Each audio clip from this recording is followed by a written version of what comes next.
we have an incredible panel on our energy transition, which is a personal passion of mine as well. Amy Lientz is the host of this session, and she's in charge of stakeholder government affairs issues for Idaho National Laboratory.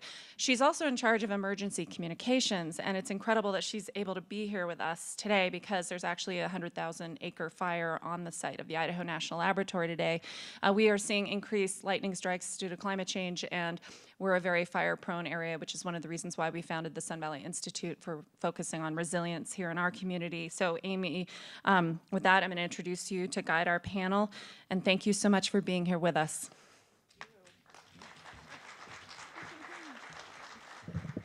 Thanks, Amy. I'm not sure how to compete with that video, but I'm hopeful that we can raise the energy level in this room.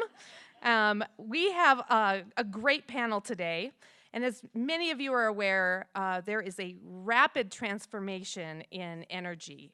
How we are rallying around clean, reliable, cost-effective, job-creating energy systems.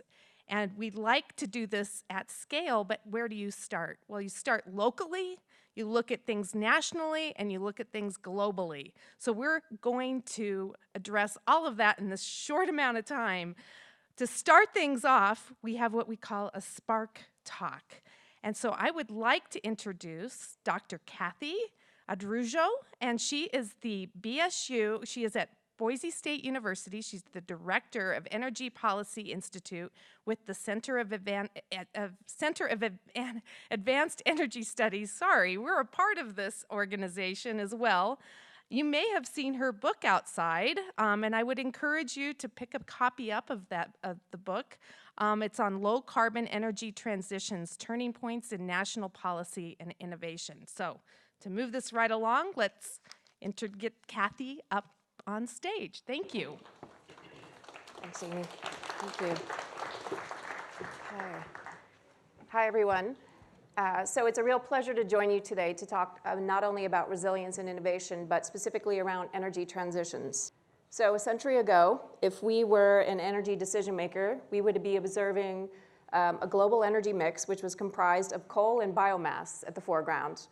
We would also be seeing niche industries around automobiles, aircraft, the power sector, and technologies like gas turbines. But if you fast forward to today, we now see that our global energy mix consists of about 81% fossil fuels. Our world population is moving along a path from roughly 7 billion in 2011 to a projected 9 billion in mid-century. And with that, we have environmental stresses that we're already very aware of around air quality, as well as a changing climate, which is redrawing our maps. In addition to that, and unfortunately with that top picture today, we are seeing resilience and security questions. So with resilience, we do have wildfires happening right around us today.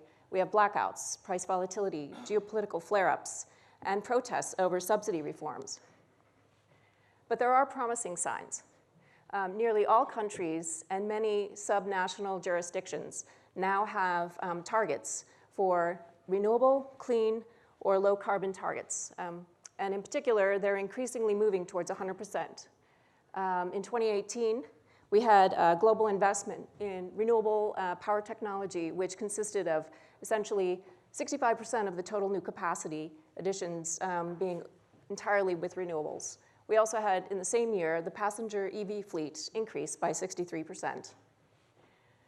But I think part of this entire forum, and particularly our session today around energy, we're asking if we are in a paradigm shift.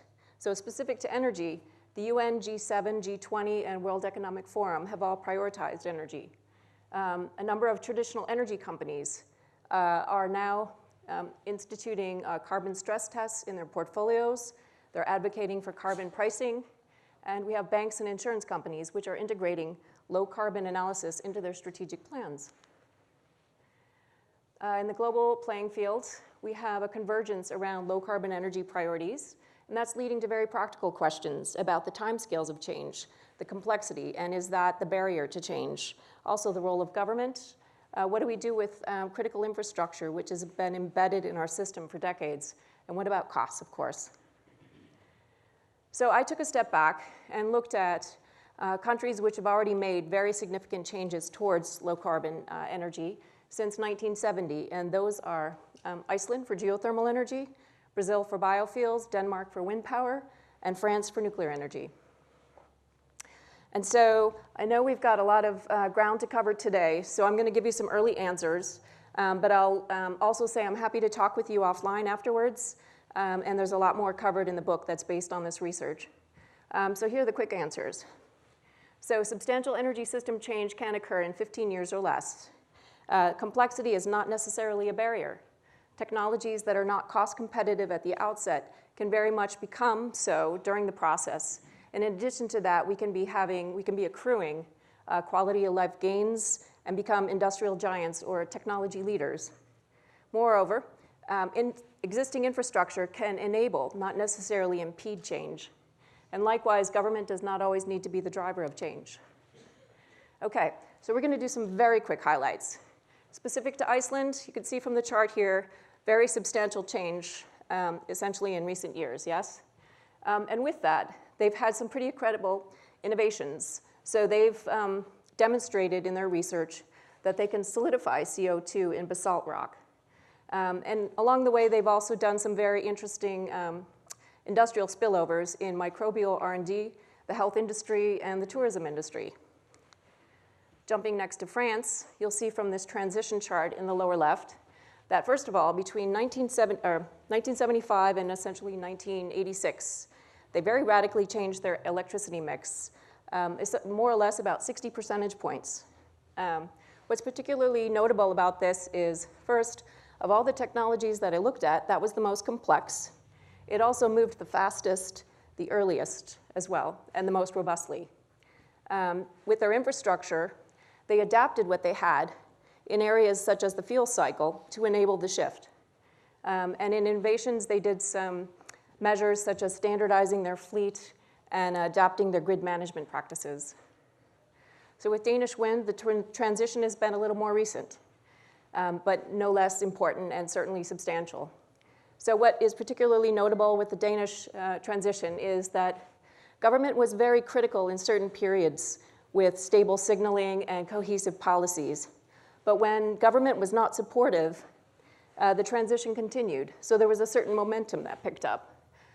Importantly, with the Danish case, too, is that in the innovation space, they not only had technology innovations, such as with their pioneering work in offshore wind, but they also utilized or applied co-op ownership to energy projects. So they had social innovations. And that brings us to Brazil. So Brazil, you'll see in the right-hand center figure there that they actually had two transitions. So the early one, which was launched right after the initial OPEC crisis, was government-driven. The later one was industry-led.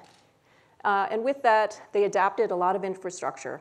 So they adapted their automobile assembly infrastructure, their sugar refining, and their fuel delivery systems. We mentioned that the government role was instrumental in the early phases, but not so much in the latter. And then in terms of innovations, their flex fuel advances and their agricultural yields have translated so that flex fuel is the most popular in terms of car sales now in their fleet. And you'll see in the lower right that it represents the majority of their sales. So taking a step back and looking across all of this, government certainly has a role to play in energy, given that it is an absolute essential to our day-to-day lives. It also intersects with many of our public priorities. That said, government doesn't need to drive everything. And overall, we can see that energy system change can be very rapid and very short in its turnaround time. And along the way, costs do decline. So in all of those cases, the only energy that was cost competitive in the beginning was Icelandic geothermal energy in the heating sector. But by the end of this transition, or at least where we're talking, all of those technologies are now cost competitive. And along the way, they gained much in terms of human development, so the quality of life improved, and there were industrial advances so that they're all technology leaders. So let me leave you with one final thought. I don't know if you recognize these fellows, Thomas Edison, Henry Ford, and Harvey Firestone. But Thomas Edison is known to have said, "We're all like tenant farmers, chopping down the fence around our house for fuel. I hope we don't wait until oil and coal run out before we tackle that problem. Thank you. All right, thank you, Kathy, very much. That was a great talk. Thank you. I'm going to bring up the rest of our panel. So with me for the rest of our session, we will have Dr. Dan Lashoff. He's the U.S. Director of the World Resources Institute, and he coordinates the work in the U.S. across climate, energy, food, forest, water, and sustainable cities. Thanks, Dan. Next is Shelley Cohen. She's the Director of Solar Programs for the DC Sustainable Energy Utility. And she runs a program, Solar for All Programs. Thank you, Shelley, for being here. And then there's Tanja Vujic. She is the Director of Biogas Strategy for Duke University, and she'll talk to us a lot about a really amazing local program. We also have Amy Davidsen.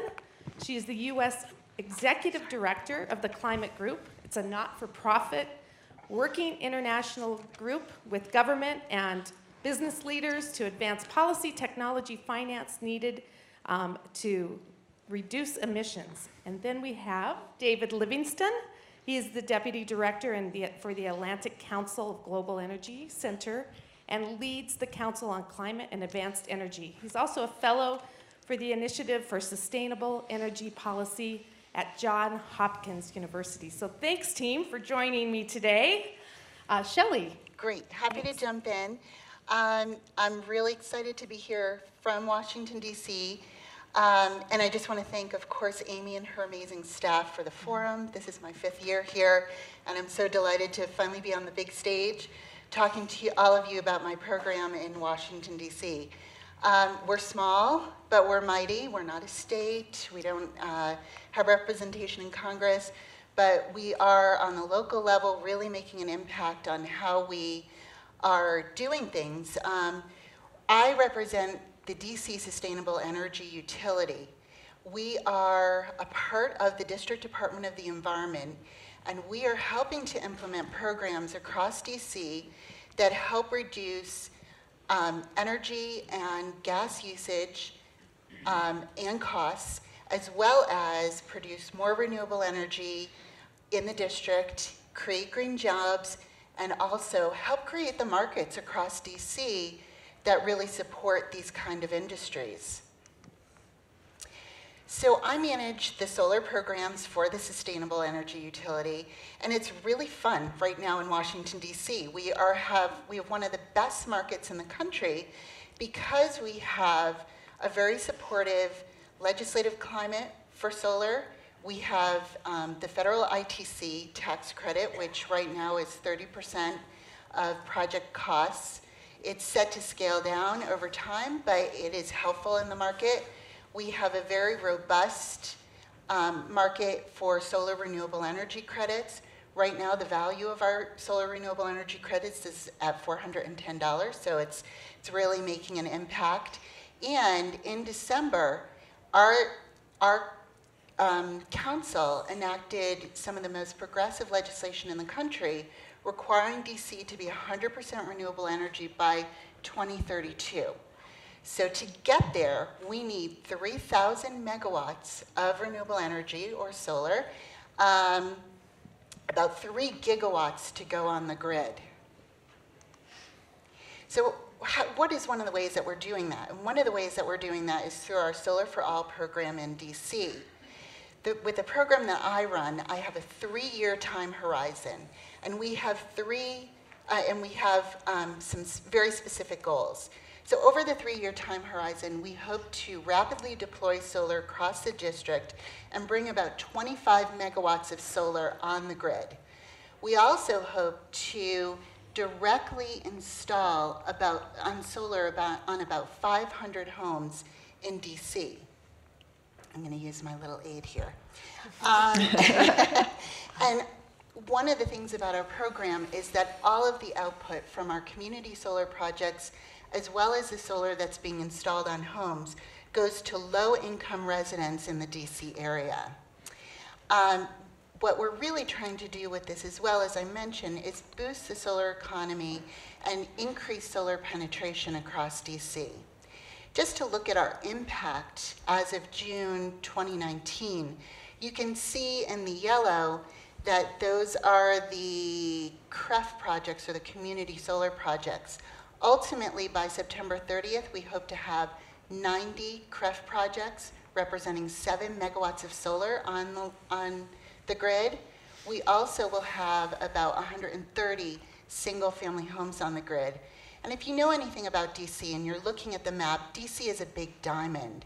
And what you're seeing on this map is that we're installing the solar mainly in what was considered lower income residents across DC. So we're really having an impact, lowering bills for residents who had to make that, many of whom are making critical choices between keeping the lights on, or also keeping the lights on, or keeping buying prescriptions or buying food.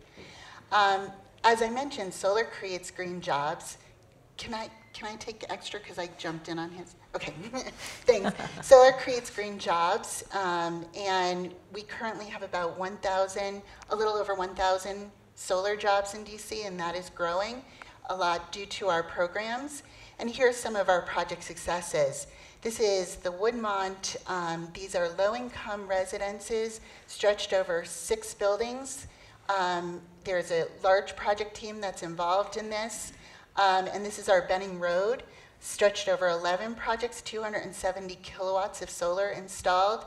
So we're already seeing the solar coming online.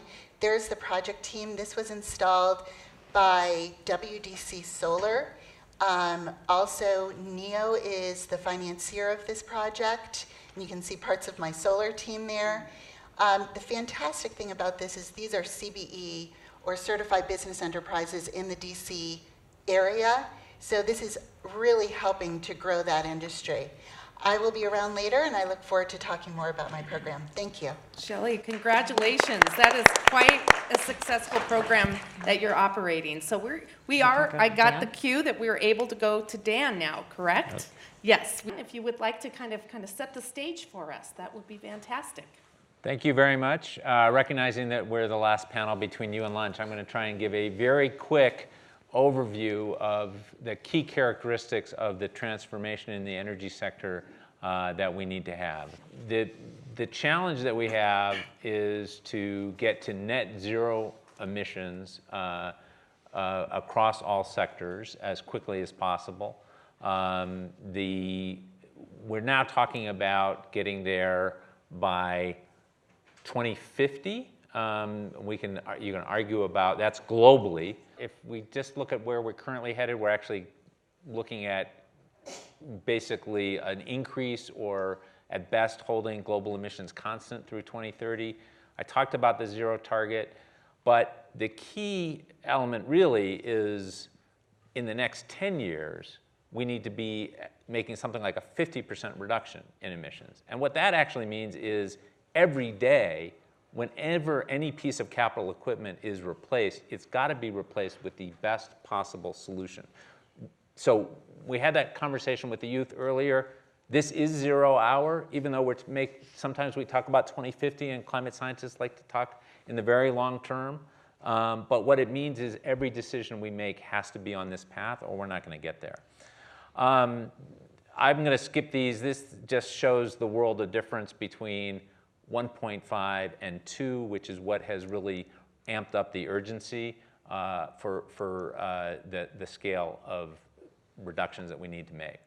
I do want to spend a little time on this chart because this lays out the 4 pillars of achieving the transformation in our energy system that we need to make to get to a zero net emission future. And this actually comes from a report that was done for the Giuliani versus the US case by Jim Williams and colleagues at Evolved Energy. There are 4 pillars. The first is to decarbonize electricity, basically get to a zero or very near zero emission electricity generation system.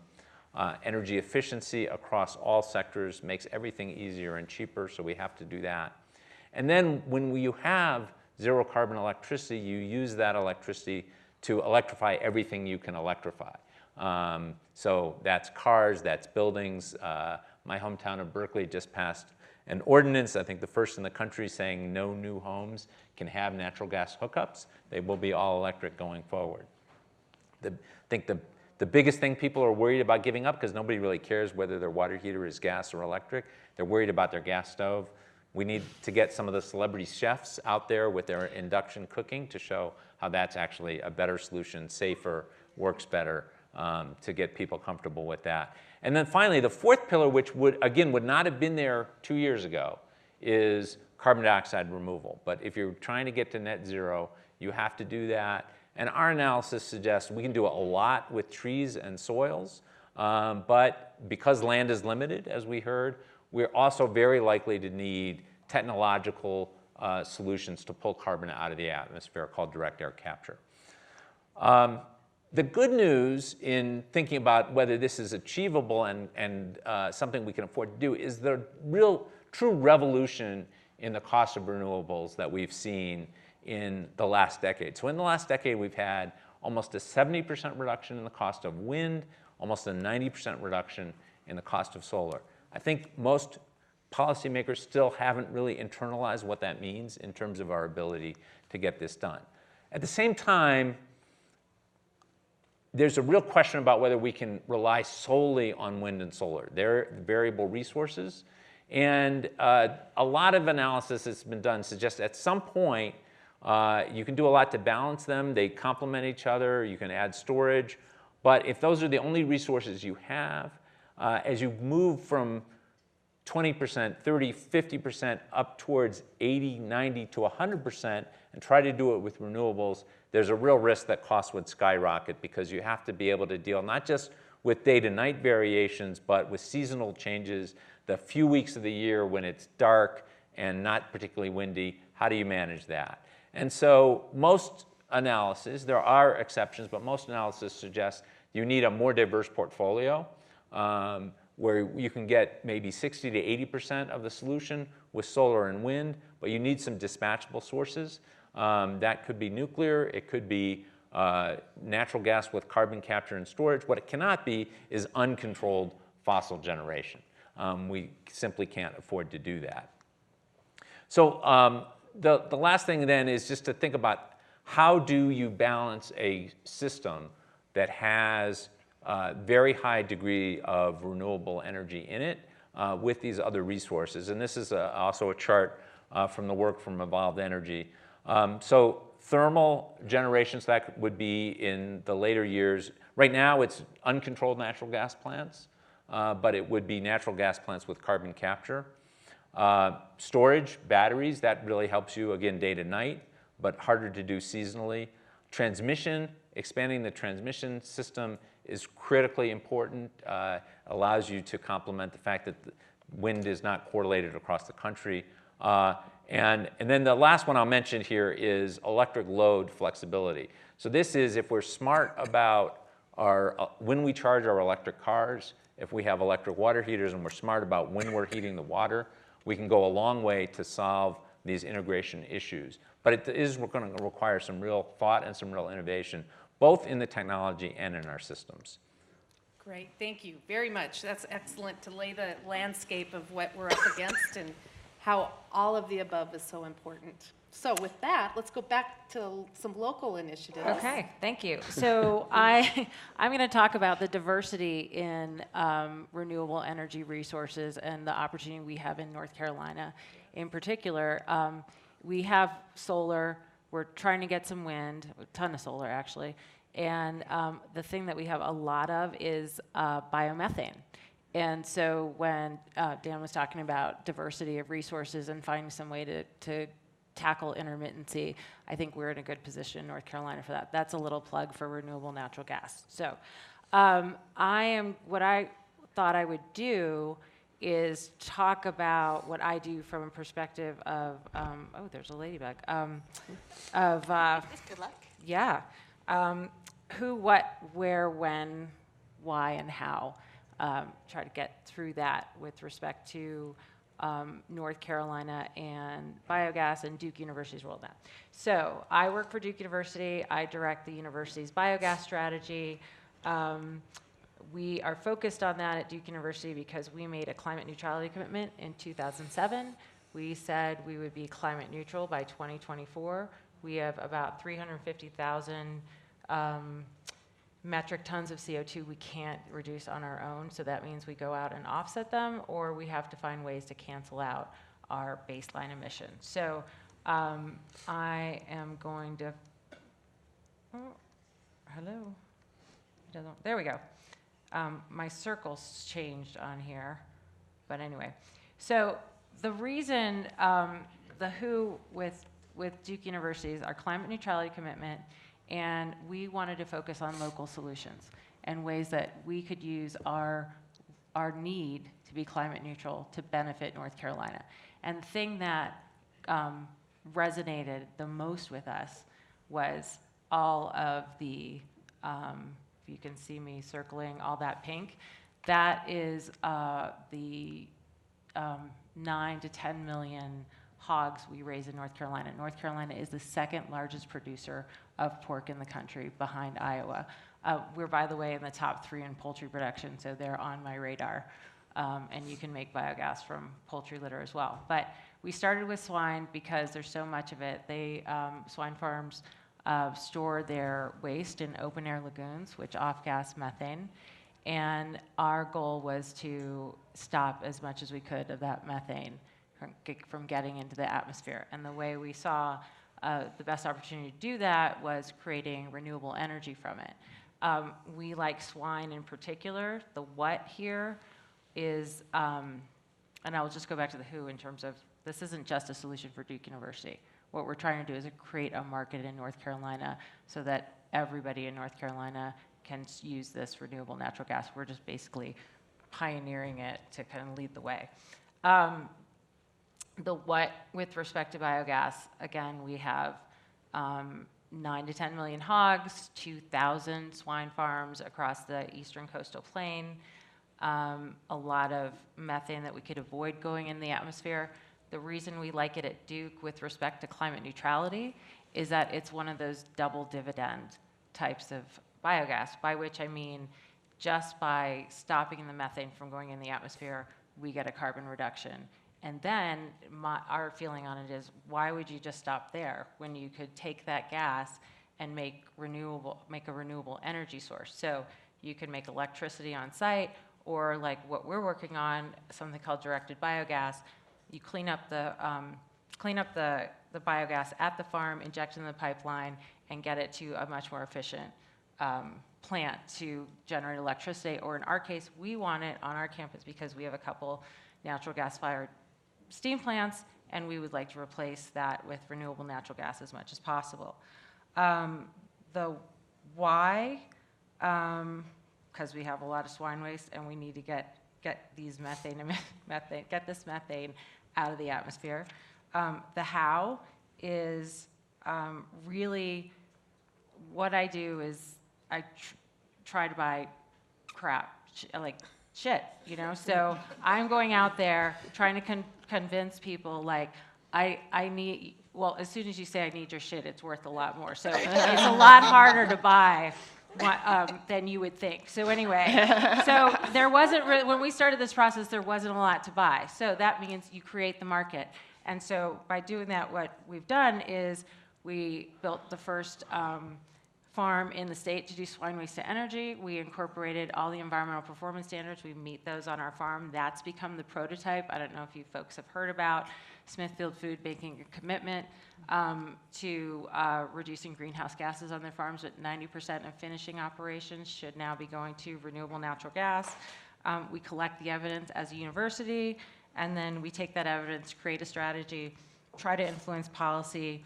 We put investment into it, and then we just continue the cycle. All right. I didn't think I'd be excited about pig waste, but this sounds really exciting. Do you give tours of? Oh, we do give tours. All right. Our farm, and I will point out, we're in the middle of the state, so look where all that pink is. We're up Durham, kind of north and middle, and then that circle is not in the right place, but it should be down just a little bit south. Okay. It's the only swine farm in Yadkin County, And long story, but that's where we have to go for our Gotcha. for the tour. So Thank just you. so you know. All right, let's move to North America. All right, Amy Davidsen, thank you again for joining us. And let's hear a little bit more about what your organization is doing in the energy world. Thank you. Yeah, thank you for having me. I'm very excited to be back in Sun Valley. So this is the second time I've been here, and this time I actually brought my son, so he's over at the Youth Forum, so it's fantastic. I don't know how many people know the Climate Group, but just quickly, we're a 15-year-old not-for-profit, we're nonpartisan, we're international, and our focus really is to accelerate climate action, and our vision is the 1.5 degrees, no more warming than 1.5 degrees Celsius. One thing that we've done since our founding is that we've worked with businesses as well as subnational governments, because those are the ones that can make change the fastest. And by working with them and creating these powerful networks, we're able to shift markets as well as policy towards all of our mutual goal. And I'm really going to pivot off of what Dan said when he had that 4-pillar slide, which is a fantastic slide.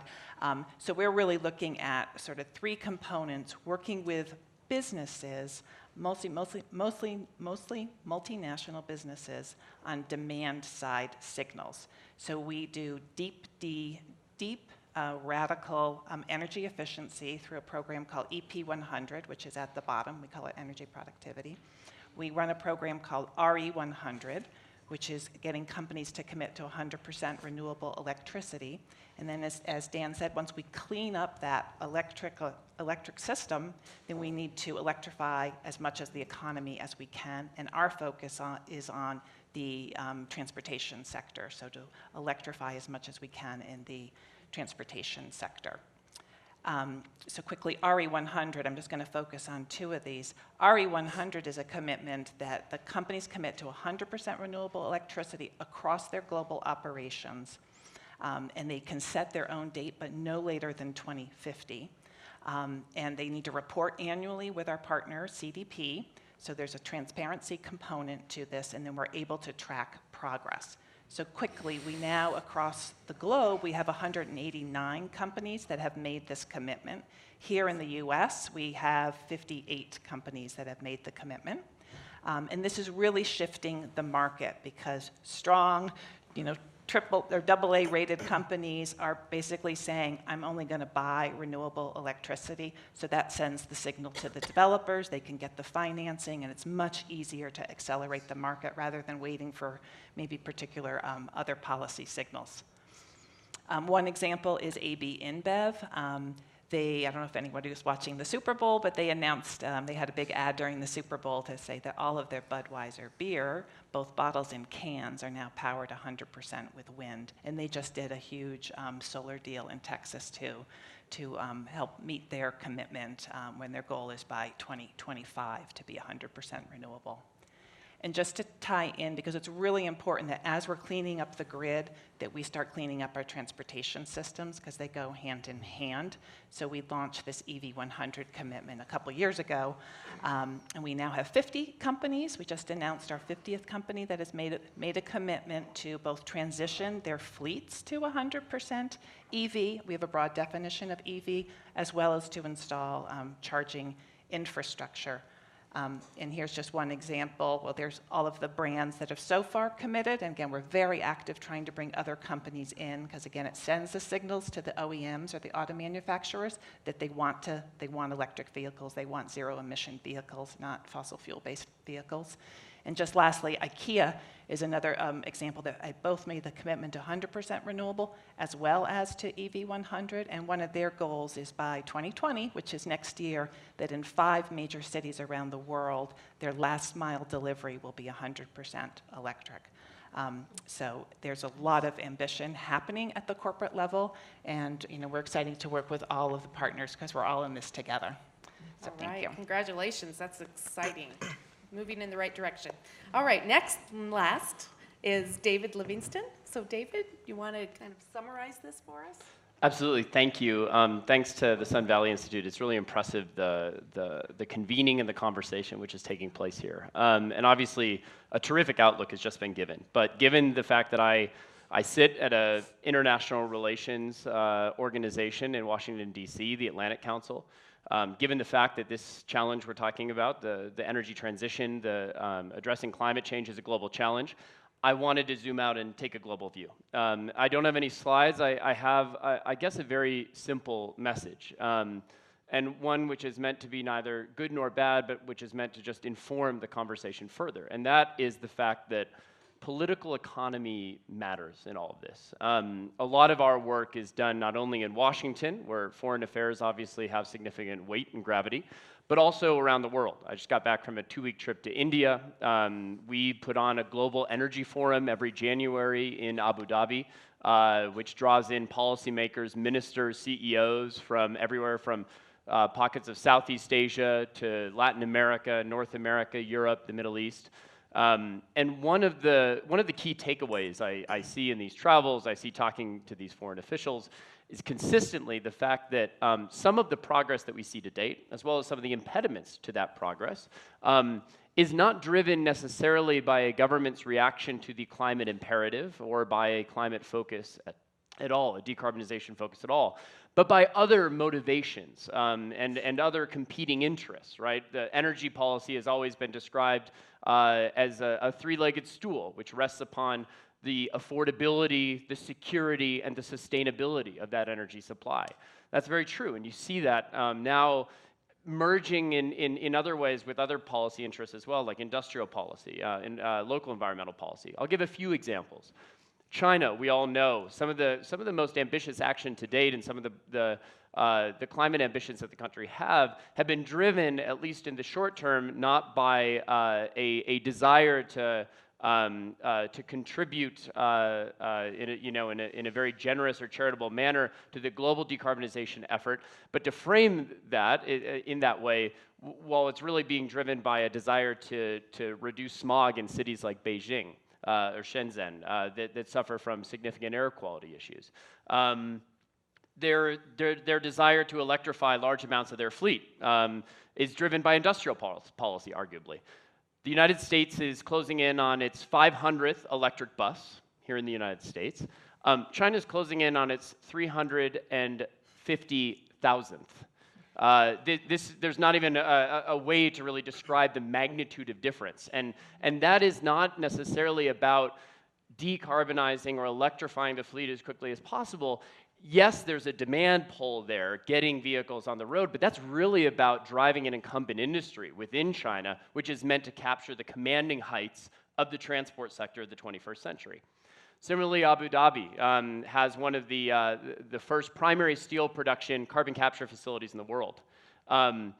Arguably, that's driven not necessarily by a deep imperative to deploy carbon capture today, but to find a stream of CO2, which they're in desperate need of, to replace the natural gas that's being imported by the Dolphin pipeline from their neighbor and rival Qatar, which that natural gas is then used to pump into the ground for enhanced oil recovery so that Abu Dhabi can recover more oil. So they're in desperate need of CO2, and some of the things you see them doing on carbon capture reflect that. Finally, in India, Prime Minister Modi, for those who watch India and India's energy transition, I mean, it's perhaps the most important story of the next 20 or 30 years. If we get that right or if we get that wrong, it'll determine whether we can make 2-degree or even 2.5 degree or 3-degree world. He's got an ambitious 500 gigawatt solar target, but on the other hand, they're already behind on delivering on an already extremely ambitious early 2020s target. And the success of meeting that 500 gigawatt target, which will probably require upwards of $300 billion of capital investment, it's predicated on fixing a couple of challenges. The political saliency of the coal lobby in India, the desire to also have a domestic solar manufacturing operation in India. So they've slapped, similar to the United States and the White House, they've slapped tariffs on imported solar modules, which, yes, are meant to drive an incumbent manufacturing industry, but also make it more expensive for India to meet those solar goals. So we're going to have to reconcile trade policy and industrial policy and perhaps new incentives for protectionism in an increasingly renewable world with the speed and the trajectory needed to meet those goals. Obviously, this can be the seed of a conversation. I know that later this afternoon, over at the Limelight, we're going to be discussing this more, and we'll have it be more interactive. But I wanted to throw that global view and that political economy lens onto conversation because I think it's so important. Excellent. So please thank the panel. Right in time. It's an impressive panel. Thank you very much.